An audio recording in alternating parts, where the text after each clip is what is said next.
Shalom saudara, apa kabar semuanya? Sekali lagi salam damai sejahtera buat kita semua. Bagaimana dengan saudara yang ada dimanapun saudara berada sekarang? Semoga semua tetap sehat-sehat dan masih semangat. Kita sebentar akan baca firman juga yang akan pasti dapat sesuatu daripada Tuhan ya saudara. Tapi sebelum itu, mari saya ajak kita semua untuk memuji dan menyembah Tuhan. Haleluya, haleluya, kasih-Mu Tuhan kami perlukan.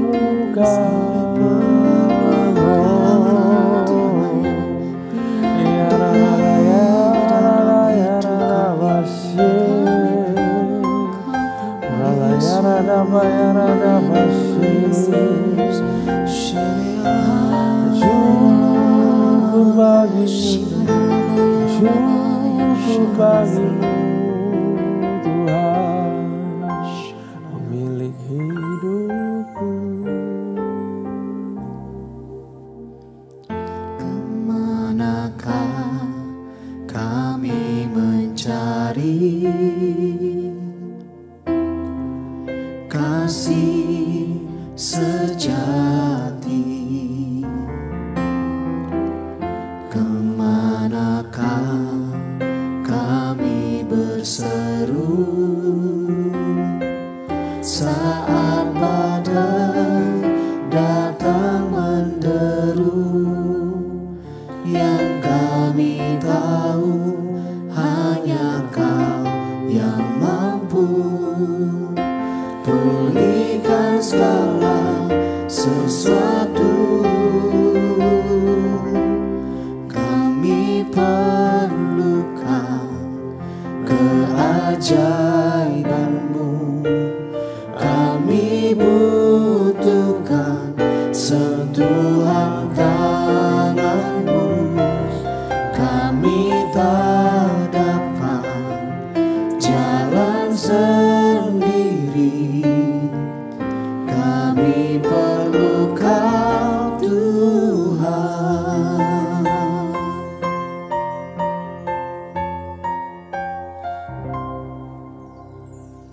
Kemanakah kami mencari kasih sejati? Kemanakah kami berseru saat badai datang menderu? Yang kami tahu hanya Kau yang mampu pulihkan segala sesuatu. Kami perlukan keajaiban-Mu, kami butuhkan sentuhan tangan-Mu. Kami tak dapat jalan sendiri, kami perlu Kau Tuhan. Kami perlukan keajaiban-Mu, kami butuhkan sentuhan tangan-Mu. Kami tak dapat jalan sendiri, kami perlu Kau Tuhan. Kami perlukan keajaiban-Mu, kami butuhkan sentuhan tangan-Mu. Kami tak dapat jalan sendiri, kami perlu Kau Tuhan. Kami perlukan keajaiban-Mu, kami butuhkan sentuhan tangan-Mu, kami tak dapat jalan sendiri. Kami perlu Kau Tuhan, kami perlu Kau Tuhan, kami perlu Kau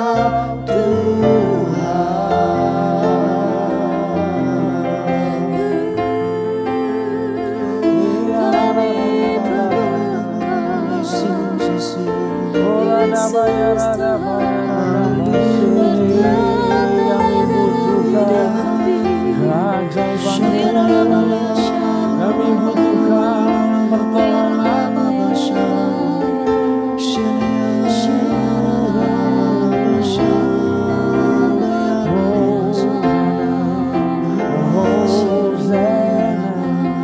Save us, O Lord.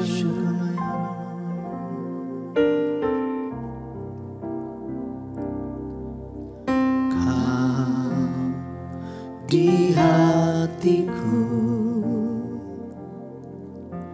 Kau di pikiranku, dan bawaku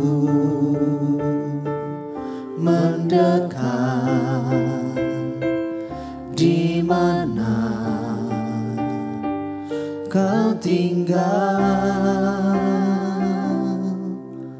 Kau di hatiku,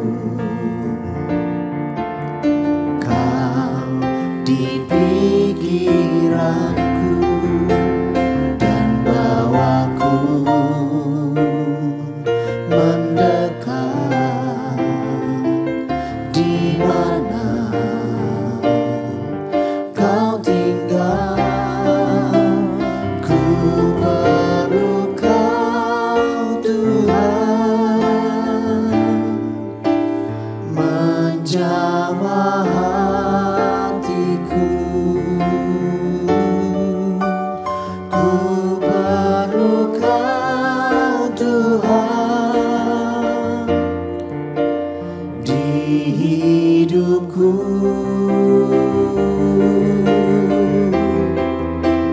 Hanya Engkau Tuhan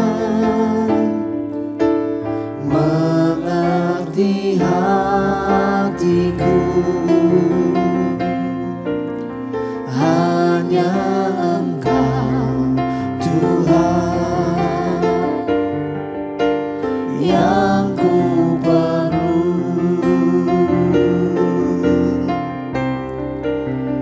Ku perlu Kau Tuhan, menjamah hatiku. Ku perlu Kau Tuhan di hidupku.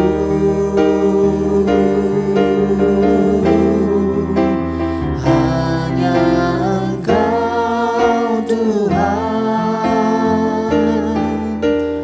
mengerti hatiku. Hanya Engkau Tuhan yang ku perlu.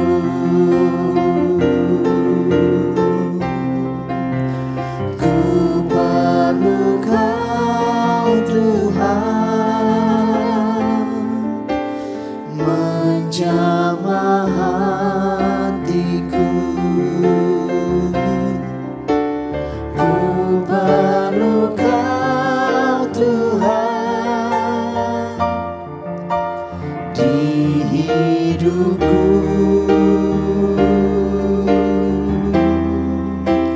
Hanya Engkau Tuhan mengerti hatiku. Hanya Engkau Tuhan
Bapa, kami butuh Engkau ya Tuhan, hadirlah di setiap kehidupan kami ya Bapa. Kami tidaklah sempurna Tuhan. Kami bersyukur Kau Tuhan yang mau dekat dengan kami. Kami butuh Engkau ya Tuhan. Kami pengen intim sama Engkau Tuhan. Kami pengen bisa merasakan Engkau ya Tuhan. Kami pengen benar-benar dapetin bahwa Engkau satu-satunya Tuhan. Dan Engkau segala-galanya dalam kehidupan kami ya Tuhan. Bapa, urapi lidah bibir hamba-Mu. Dan kata-kata yang baru, kata-kata yang ajaib yang daripadamu. Sembunyikan hamba-Mu di balik salib-Mu. Kasih kami pengertian sama-sama. Supaya benih yang tertabur juga boleh tumbuh ya Tuhan. Mau belajar firman-Mu Tuhan pada hari ini. Hanya di dalam nama Tuhan Yesus. Haleluya. Amin. Shalom sekali lagi. Salam damai sukacita juga ya. Nah, mari kita bersukacita setelah kita akan baca firman Tuhan. Mari kita buka 2 Tawarik pasal yang ke-22. 2 Tawarik pasal yang ke-22.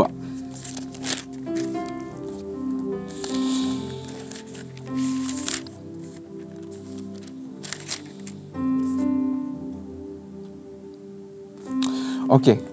Tentang Raja Ahazia. Pemerintahannya sebentar saudara, cuma 1 tahun. Ahazia ini lanjutan daripada pasal sebelumnya, Raja Yoram, yang juga sama bejatnya. Sebelum Yoram justru raja yang melakukan kehendak Tuhan, Yosafat. Ya, jadi kelihatan kalau kita nggak turunkan sesuatu, ya ini mungkin bisa dibilang peringatan keras buat kita semua saudara. Jangan sibuknya cuma kerja, cari duit, dan pelayanan saudara. Tapi mari kita ajar anak-anak kita saudara, keluarga kita saudara. Karena kita nggak pengen saudara, buat apa generasi kita luar biasa, tapi generasi bawah kita bobrok, sama aja kan saudara. Ya, Ahazia, Raja Ahazia, pasal 22, ayat yang pertama. Lalu penduduk Yerusalem mengangkat Ahazia, anaknya yang bungsu menjadi raja menggantikan dia. Karena semua anaknya yang lebih tua umurnya telah dibunuh oleh gerombolan yang datang ke tempat perkemahan bersama-sama orang-orang Arab. Jadi sisa 1. Ya udahlah, diangkat aja saudara. Mengambil keputusan karena keterbatasan. Dengan demikian Ahazia anak Yoram Raja Yehuda menjadi raja. Ahazia berumur 42 tahun waktu ia menjadi raja, dan setahun lamanya ia memerintah di Yerusalem. Nama ibunya adalah Atalia, cucu Omri. Jadi istrinya Yoram itu Atalia. Atalia anaknya Ahab. Ya, Ahab istrinya Jezebel. Sudah ada benih, ya, maksudnya pengkhianatan terhadap Tuhan. Saudara. Ia pun hidup menurut kelakuan keluarga Ahab karena ibunya menasehatinya, Jezebel, untuk melakukan yang jahat. Ia melakukan apa yang jahat di mata Tuhan sama seperti keluarga Ahab. Sebab sesudah ayahnya mati, mereka menjadi penasihat-penasihatnya yang mencelakakannya. Atas nasihat mereka pula ia pergi bersama-sama Yoram bin Ahab, Raja Israel, untuk perang.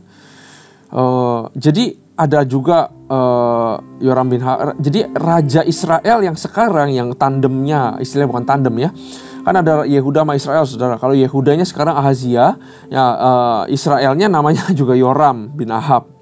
Ya, Raja Israel, mereka aliansi saudara untuk berperang melawan Hazael, Raja Aram, melawan Aram di Ramot Gilead. Tapi orang-orang Aram melukai Yoram. Kemudian pulanglah ia ke Yizreel untuk berobat, diobati oleh karena luka-luka yang didapatnya di Ramah pada waktu ia berperang melawan Hazael, Raja Aram. Dan Ahazia anak Yoram Raja Yehuda, ia pergi menjenguk Yoram bin Ahab di Yizreel karena dia sakit. Nah, perikop selanjutnya, Ahazia dibunuh Yehu. Yehu itu siapa saudara? Yehu itu ada, kita baca dulu deh ya, ayat 7. Telah ditentukan Allah bahwa Ahazia akan menemui ajalnya pada waktu ia mengunjungi Yoram. Maka ketika Ahazia datang, pergilah ia bersama-sama Yoram mendapatkan Yehu cucu Nimsi yang telah diurapi Tuhan. Jadi Yehu ini panglima yang diurapi Tuhan, ya, melalui Elia tentunya. Yehu cucu Nimsi yang telah diurapi Tuhan supaya dialah yang melenyapkan keluarga Ahab. Ya, sementara Yehu melakukan penghukuman atas keluarga Ahab, ia menjumpai pembesar-pembesar Yehuda dan anak-anak saudara Ahazia. yang melayani Ahazia, juga mereka dibunuhnya. Jadi yang berontak-berontak terhadap Tuhan semua dibunuh sama Yehu. Lalu ia mencari Ahazia, yang terakhir nih, mungkin ya Ahazia tertangkap ketika ia bersembunyi di Samaria, dibawa ke Yehu lalu dibunuh. Tetapi dikuburkan juga karena orang dia ini cucu Yosafat, ya, yang dipandang Yosafatnya, saudara, bukan Yoramnya, papanya, yang mencari Tuhan dengan segenap hati. Aduh, pengen banget ya saudara. Ya, kalau saya baca ini, saya pengen banget rasanya satu hari, saudara. Saya percaya bahwa Alkitab itu tidak selesai, saudara.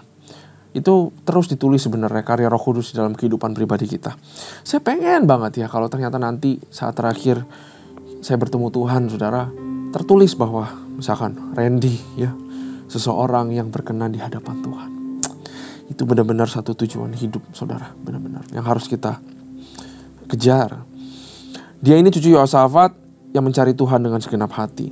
Dari keluarga Ahazia tidak ada lagi yang sanggup memerintah. Habis semua, saudara. Nah, saudara, ya, jadi Yosafat baik, anaknya nggak baik. Yoram, anaknya lagi udah satu-satunya Ahazia, ya. Terus udah nggak ada siapa yang bisa kasih masukan. Jadi semua, saudara, input semua dari yang jahat, yaitu dari keluarga Ahab. Ya, Ahab begitu juga, saya rasa ada satu faktor di mana istrinya Jezebel itu menyembah berhala. Dia yang bawa virus itu, saudara, kepada semuanya ini, saudara. Ya, nah, kita tahu ceritanya bahwa Ahazia aliansi sama anaknya Ahab. Anaknya Ahab ya Raja Israel. Ahazia rajanya Yehuda. Mereka aliansi, yuk kita serang Aram, gitu. Kalah, ya. Terus Yoramnya terluka. Ahazia mau mengunjungi. Terus Tuhan bekerja juga, ya, tentu lewat Elia mengurapi Yehu. Yehu adalah seorang panglima yang luar biasa, saudara. Nanti kita akan lihat Yehu itu babat habis Ahab, semua penyembahan berhala Baal itu dibabat habis, ya. Virus-virus sampai ke bawah ke Ahazia semua dibabat habis. Tapi nanti kita juga bisa tahu bahwa Yehu itu terakhir ya juga ujung-ujungnya berbuat dosa juga. Dia emang hancurin Baal worship, tapi penyembahan yang lain dia okein, saudara, ya. Nanti Yehu juga menjadi raja Israel, saudara, 28 tahun lamanya. Jadi kurang lebih seperti itu ceritanya. Nah, saudara, ada beberapa hal yang kita bisa belajar di sini, ya. Mungkin ayatnya singkat, tapi pasti ada sesuatu yang kita bisa belajar. Tadi yang pertama, ya, mungkin saudara udah bosan kalau saudara ikutin ini. Saya sering kali atau mungkin pengajar yang lain bilang bahwa kita harus ajarin keturunan kita. Tapi terus ada sampai sekarang, saudara. Ini artinya Tuhan tuh berbicara keras banget sama kita. Ya.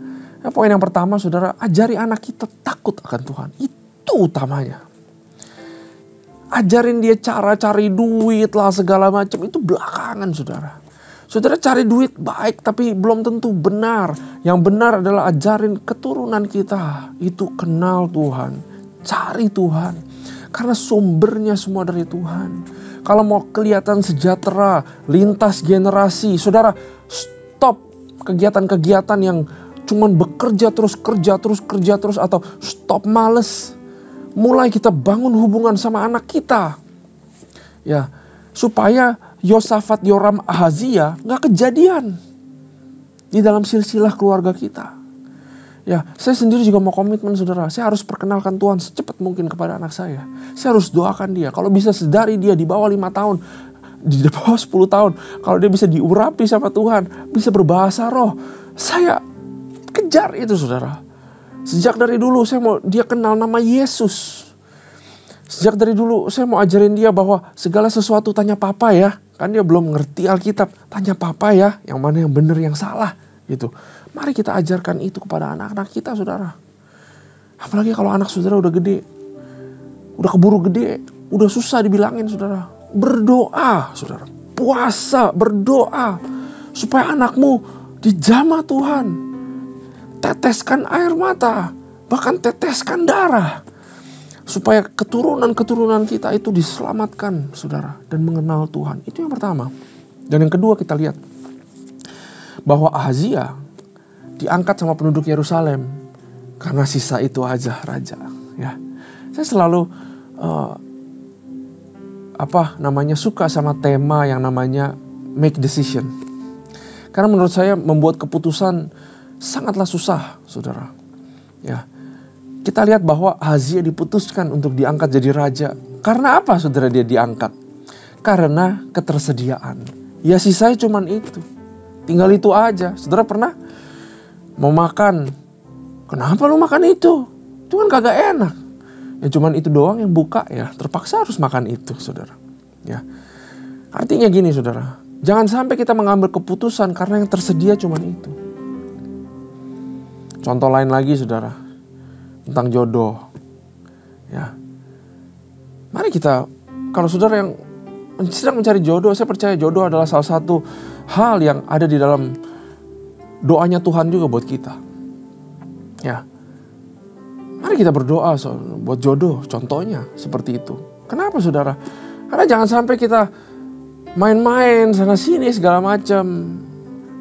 Nanti saudara kita umur udah keburu tua. Yang tersedia cuman itu. Dan akhirnya kita mengambil keputusan yang salah. Keluarga berantakan. Saya gak ngerti kenapa Ahab menikah sama Jezebel. Mungkin karena ketersediaan, ya cuman ada itu. Kenapa Yoram nikah sama Atalia, anaknya Ahab? Karena Yosafat aliansi sama Ahab. Ya gak ada pilihan lain. Ini aliansi. Aliansi bagaimana? Nikahin anaknya supaya jadi satu. Karena keterbatasan keputusan-keputusan salah diambil. Ya cuman ada dia yang suka sama saya, pastor. Ya misalnya. Saya udah keburu tua, siapa lagi yang mau sama saya? Tuhan tuh bisa berbuat banyak hal. Tinggal dia lagi. Ya udahlah, beda agama gak apa-apa dah. Nanti saya juga injilin dia. No. Jangan karena keterbatasan availability sisa itu. Ya udah itu. Ya cuma ada pelayanan ini. Ya udah lakuin aja. Padahal mungkin panggilan lain. Berdoa sama Tuhan. Minta Tuhan buka jalan. Jangan mengambil keputusan-keputusan konyol hanya karena ada keterbatasan. Karena kita punya Tuhan yang tidak terbatas. Amin. Aduh, saya gak suka nih bisnis sama dia. Saya tahu dia orang tuh gak benar.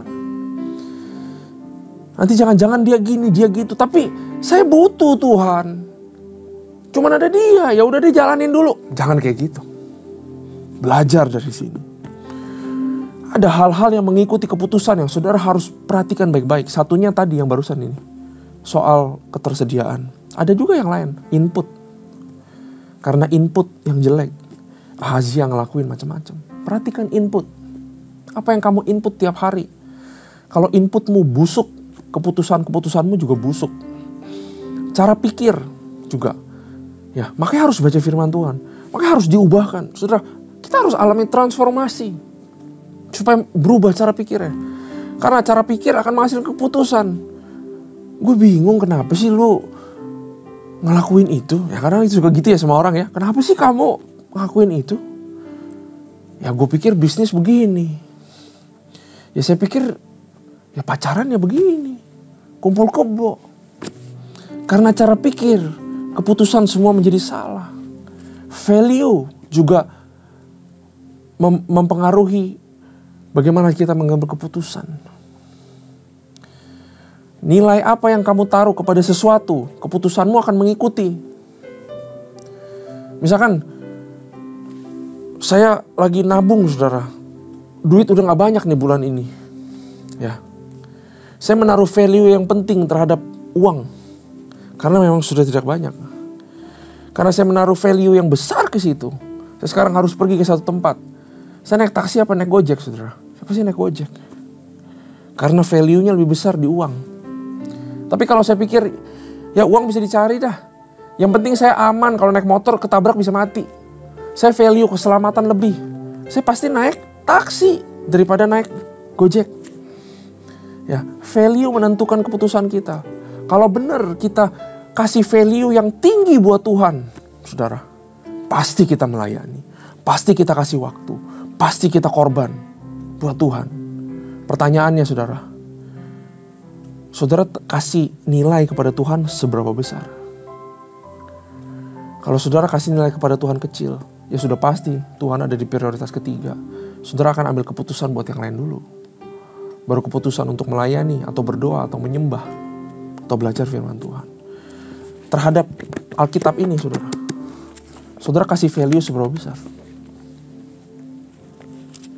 Saudara mungkin bisa gampang ngomong, Alkitab itu apa sih? Oh, surat cintanya Tuhan. Benarkah surat cintamu? Benarkah kamu pegang tiap hari? Value-nya lebih besar mana? Firman Tuhan atau yang lain? Saudara tahu, ini tuh guidebook, manual kehidupan. Gak ada ini, kamu nyemplung ke neraka, ke api. Gak ada ini, kehidupanmu, perjalananmu di babak belur, digebukin sama iblis, saudara. Ini berharga banget. Tapi pastor gak ngerti.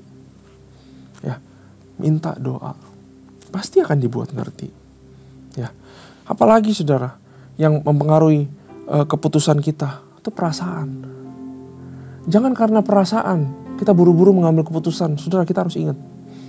Ya, tunggu, tidur dulu. Ada sesuatu, tidur dulu, calm dulu. Orang punya beda-beda waktu sampai dia calm dan dia bisa tidak terpengaruh perasaan. Ya. Karena itu saudara, yang paling penting apa? Kita harus jaga hati kita. Perasaan, emosi boleh meluap, input boleh salah. Ya, segala macam ngaco tuh saudara. Tapi kalau hati kita jaga, maka saya percaya bisikan Roh Kudus gampang kedengaran di sini. Segala keputusan-keputusan yang muncul di pikiran yang akan mencelakakan kita, gampang dikasih tahu sama Roh Kudus. Itu salah. Itu salah. Yang ini yang kamu lakukan. Jaga hati kita. Sehingga kita gak bisa dipengaruhi sama ajaran-ajaran sesat. Amin, saudara. Belajar dengar Tuhan. Ahazia dengernya perintah yang salah, nasihat yang salah. Kita orang Kristen harus belajar dengar nasihat Tuhan. Harus belajar dengar Tuhan. Satu hari saudara, ada anak muda yang tanya ke saya, gimana sih cara dengar suara Tuhan? Kok Randy kok bisa sih setiap minggu khotbah, Bible study, waktunya cukup apa? Gitu ya. Saya gak banggain diri saya, saudara. Tapi saya belajar dengar Tuhan. Tuhan, saya harus bagiin apa? Saya harus ngomong apa? Apa sih rahasianya? Waktu itu saya ditanya. Rahasianya gampang. Ya, buat bisa dengar suara Tuhan, cuma perlu dekat sama dia. Kita gak bisa dengar karena kita gak deket. Benar? Kita gak bisa dengar karena kita di dalam kamar kita sendiri. Di kamar kita ngapain? Ya suka-suka. Ngelakuin hobi kita kek. Ngelakuin perkara kita gitu. Kita gak izinin Tuhan masuk. Ya, gimana cara dengar suara Tuhan? Deket sama Tuhan. Gimana cara kenalin suara Tuhan? Banyak suara kan? Ya, dekat sama dia. Banyak berdoa, banyak menyembah. Tuhan ngomong apa? Wah, ini kayak dari Tuhan. Saya harus uji. Oh, ternyata bukan dari Tuhan. Ini dari siapa? Oh, ini dari Tuhan lagi kah? Saya harus uji. Lama-lama kenal. Saudara. Saudara yang udah suami istri. Kalau saudara ditutup matanya, istrimu bilang, "Pi, saudara tahu gak itu istrimu?" Saudara tahu. Karena saudara kenal sama dia. Cara dengar suara Tuhan gimana? Harus kenal sama dia. Gimana cara kenal Tuhan? Harus baca ini. Gimana bisa baca ini? Harus luangkan waktu. Harus berdoa sama Tuhan. Baru saudara bisa dengar suara Tuhan. Ya, Tuhan itu selalu ngomong, kita aja yang gak dengar. Ya, Tuhan itu berbicara lewat Alkitab.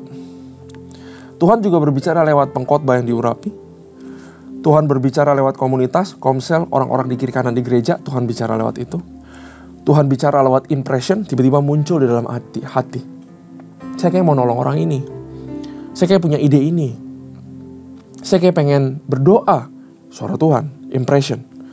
Tuhan berbicara lewat kesakitan juga. Kalau saudara mengalami pergumulan, mengalami masalah, Tuhan sedang berbicara lewat masalah. Saya sedang mau bentuk kamu. Karena di masa depan saya udah siapkan sesuatu yang kamu gak bakal pikir deh. Tapi saya izinkan masalah terjadi. Supaya membentuk kamu level up, ada sesuatu yang Tuhan mau warisin, kamu sanggup menahan bebannya. Tuhan berbicara lewat kesakitan. Jangan sangka, iblis. Ya mungkin iblis cobain saudara. Tapi kadang-kadang kesakitan itu terjadi karena ulah kita yang bodoh.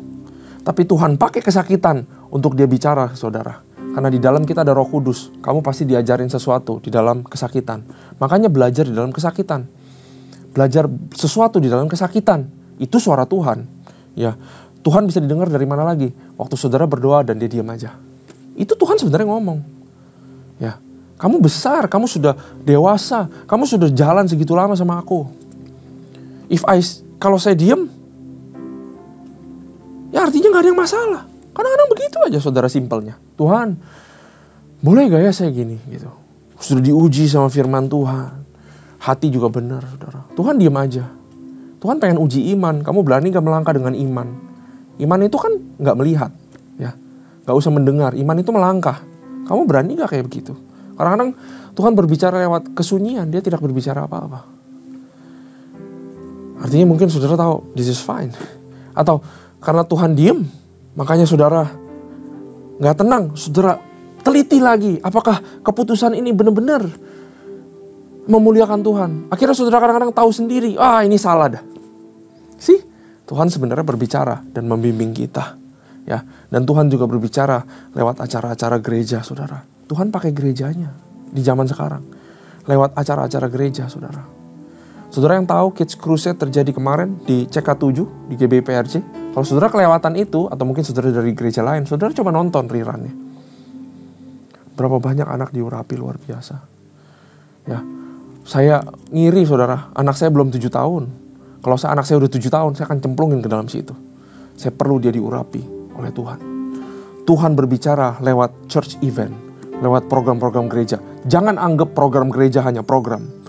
Program itu adalah sarana Tuhan turunkan, buka sorga, kasih berkatnya, kasih ajarannya, kasih kata-katanya, semua lewat program-program gereja. Makanya Tuhan masih pakai gereja. Buktinya apa? Gereja gak hancur waktu pandemi. Kenapa? Karena Tuhan masih butuh program-program gereja. Gereja adalah alatnya Tuhan. Gereja adalah partnernya Tuhan. Karena itu mari kita juga jangan lupa untuk membangun gereja, ya saudara. Inilah firman Tuhan yang kita belajar hari ini. Semoga kita belajar banyak dan saudara diberkati. Amin. Terima kasih Tuhan buat firman ini. Kami bersyukur Tuhan buat firman ini. Kami rindu Tuhan untuk selalu bisa mengerti firman-Mu. Berkati pembelajaran kami untuk yang selanjutnya. Biar kami dapatkan sesuatu yang ajaib Tuhan seperti hari ini. Terima kasih Tuhan. Berkati kami semua. Hanya di dalam nama Tuhan Yesus. Haleluya. Amin. Tuhan Yesus memberkati.